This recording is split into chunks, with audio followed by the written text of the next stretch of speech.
Shalom saudara-saudara yang dikasihi oleh Tuhan. Tiada yang lebih indah daripada hidup melayani Tuhan Yesus.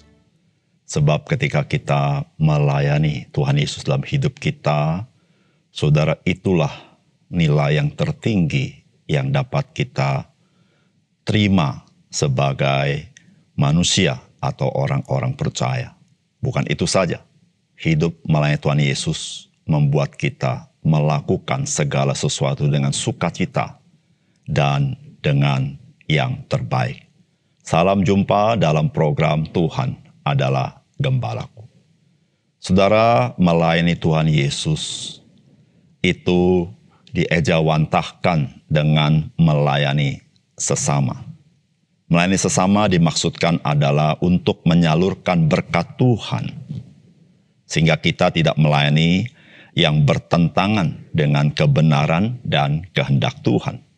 Itulah melayani sesama di dalam rangka kita melayani Kristus dalam hidup kita.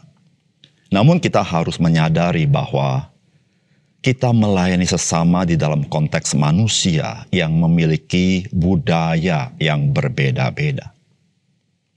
Pelayanan kita yang dimaksudkan untuk menjadi berkat Tuhan bagi orang lain, ketika kita tidak mempertimbangkan budaya setempat, maka pelayanan kita bisa saja menjadi batu sandungan bagi orang-orang tersebut.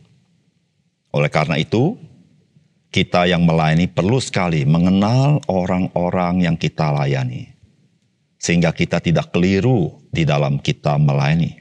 Khususnya ketika kita melayani dengan orang-orang yang mungkin berbeda secara etnis, berbeda secara bangsa, berbeda secara lokasi, berbeda dengan keyakinan yang kita miliki. Saudara, mari kita membaca Markus pasal 6 ayat 7 sampai 13.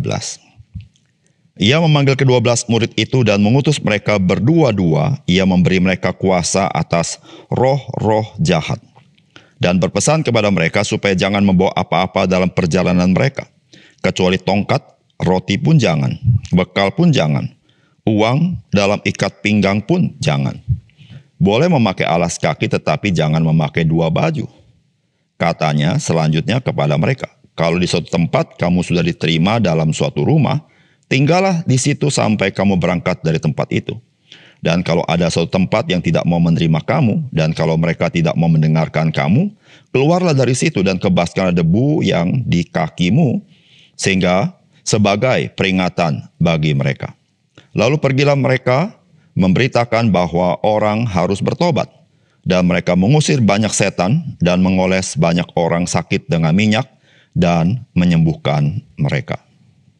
Saudara yang dikasihi oleh Tuhan, tiba saatnya Tuhan Yesus mengutus murid-muridnya untuk melayani, memberitakan Injil. Dan Tuhan Yesus mengutus mereka berdua-berdua. Dan saudara, dari nasihat Tuhan Yesus, apa pesan yang dapat kita pelajari hari ini?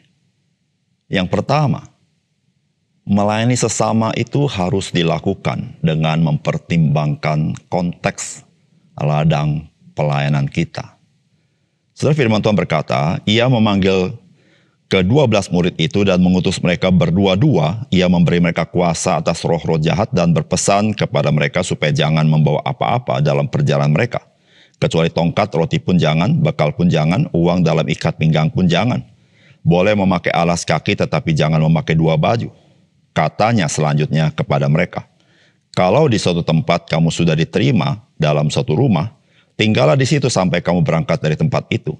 Dan kalau ada suatu tempat yang tidak mau menerima kamu, dan kalau mereka tidak mau mendengarkan kamu, keluarlah dari situ dan kebaskanlah debu yang di kakimu sebagai peringatan bagi mereka. Saudara, ketika Tuhan Yesus mengutus ke-12 muridnya berdua-berdua untuk memberitakan kabar baik, maka pesan Tuhan Yesus sangat menarik. Pesannya adalah bahwa supaya mereka itu jangan membawa apa-apa dalam perjalanan mereka, kecuali tongkat, roti pun jangan, bekal pun jangan, uang dalam ikat pinggang pun jangan. Boleh memakai alas kaki tetapi jangan memakai dua baju. Saudara, hal ini menarik. Mengapa Tuhan Yesus memerintahkan seperti ini? Bukankah jikalau kita berpergian, kita perlu menyiapkan semuanya? Saudara, ternyata hal ini berkaitan dengan budaya yang ada di tengah-tengah bangsa Israel. Budaya ini, saudara-saudara, dikarenakan ada perintah Tuhan supaya umat Tuhan itu adalah umat yang murah hati, yang menjadi tempat penginapan bagi orang-orang musafir atau orang-orang dalam perjalanan. Dan saudara, sikap membuka pintu dan menerima orang-orang musafir untuk menginap, itu menggambarkan orang itu takut akan Tuhan. Itu adalah ibadat mereka kepada Tuhan. Nah, saudara, murid-murid Tuhan Yesus, diutus Tuhan Yesus bukan untuk keluar dari tanah Israel, tetapi melayani bangsa Israel. Dan di situ, saudara-saudara, mengapa murid-murid tidak perlu membawa apa-apa? Karena, saudara, bagi orang-orang Israel yang takut akan Tuhan, yang menghormati Tuhan, mereka akan menghormati para musafir untuk tinggal di rumah mereka. Dan ketika mereka menghormati para musafir tinggal di rumah mereka, disitulah kesempatan bagi murid-murid Tuhan untuk menceritakan kabar baik dan melayani orang yang berada di dalam rumah itu. Saudara yang dikasihi oleh Tuhan, hari ini ketika kita melayani ke pelbagai tempat, maka kita tidak bisa mengadopsi tata cara yang terdapat di dalam perintah Tuhan Yesus ini. Sebab tidak seluruh budaya bangsa-bangsa, budaya etnik memiliki budaya seperti bangsa Israel, bahwa menjamu musafir merupakan ibadah kepada Tuhan. Disitulah saudara-saudara, bagaimana kita menyiapkan diri untuk kita pergi ke ladang misi, pergi memberitakan kabar baik dengan mempersiapkan diri sebaik-baiknya apa yang kita butuhkan. Dan saudara, ketika kita masuk ke wilayah atau ke etnis atau ke tempat yang berbeda budaya dan budaya kita, maka kita perlu sekali mempelajari dan mengerti bagaimana budaya mereka. Sehingga saudara, dalam perilaku kita, sikap kita, tidak menjadi batu sandungan bagi orang-orang yang kita layani. Saudara, tidak semua orang memiliki cara pandang yang sama dengan kita. Tidak semua orang memiliki tata cara hidup yang sama dengan kita. Setiap manusia, apalagi dengan latar belakang yang berbeda, mempunyai tata caranya tersendiri. Disitulah saudara-saudara yang kasih dalam Tuhan, bagaimana Injil dapat diberitakan di dalam konteks budaya manusia. Saudara, Injil yang diberitakan Injil yang sama sebagaimana yang tercantum di dalam Alkitab. Namun, Injil yang sama itu diberitakan di dalam konteks yang berbeda. Disitulah saudara-saudara yang dibutuhkan adalah bagaimana kita mengasihi orang-orang lain. Bagaimana kita mengerti, berempati dengan orang-orang lain. Sehingga dengan demikian kita sendiri dapat diterima oleh orang lain. Dan pesan Injil boleh dikabarkan kepada mereka. Yang kedua, melayani sesama yang terutama adalah memberitakan Injil. Namun melayani sesama tidak luput dari kenyataan adanya kebutuhan-kebutuhan lain dari sesama kita.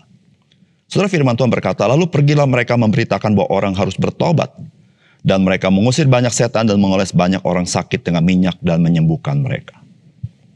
Saudara yang kasih dalam Tuhan, ketika kita melayani Tuhan, saudara, pada puncaknya, pada titik utamanya sebetulnya kita ingin menjadi berkat kabar baik. Yaitu berkat Injil bagi orang lain. Baik bagi orang-orang percaya maupun bagi orang-orang tidak percaya. Bagi orang-orang percaya kita ingin meneguhkan iman mereka kepada Injil. Mereka boleh memahami firman Tuhan. Mereka boleh menghidupi firman Tuhan. Mereka boleh lebih dekat dengan firman Tuhan sehingga iman mereka bertumbuh. Namun kepada orang-orang lain, saudara-saudara, mereka butuh kabar baik atau Injil keselamatan itu. Namun saudara yang kasih dalam Tuhan, Alkitab mencatat murid-murid memberitakan bahwa orang harus bertobat. Tapi pada saat yang sama, mereka berhadapan dengan kebutuhan dari orang-orang yang dilayani. Ada orang-orang yang kerasukan setan. Ada orang-orang yang sakit. Dan mungkin ada yang lain lagi, saudara. Dan saudara, murid-murid Tuhan, mereka pun harus melayani orang-orang itu. Saudara, hari ini ketika kita melayani, memberitakan kabar baik, kita melayani bukan dalam ruang hampa, di mana orang-orang tidak punya pergumulan dan kesulitan.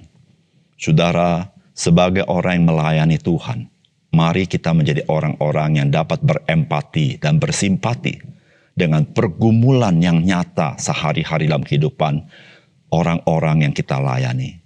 Saudara, pergumulan akan kebutuhan mereka dapat menjadi jembatan masuk kepada kesadaran mereka bahwa mereka sesungguhnya membutuhkan Tuhan di dalam kehidupan mereka. Namun saudara, kebutuhan-kebutuhan yang nyata dalam hidup mereka bisa juga menjadi kesulitan bagi mereka untuk membuka hati.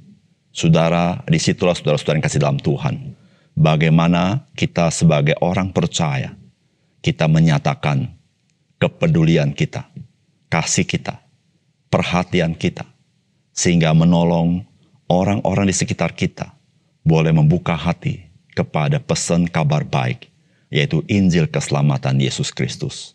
Saudara yang kasih dalam Tuhan, mari kita yang melayani, kita melayani dengan hati kita. Mari kita melayani karena kasih Tuhan yang Tuhan mau nyatakan melalui hidup kita kepada orang lain. Mari kita berdoa. Bapa surga, terima kasih untuk kebenaran firman-Mu.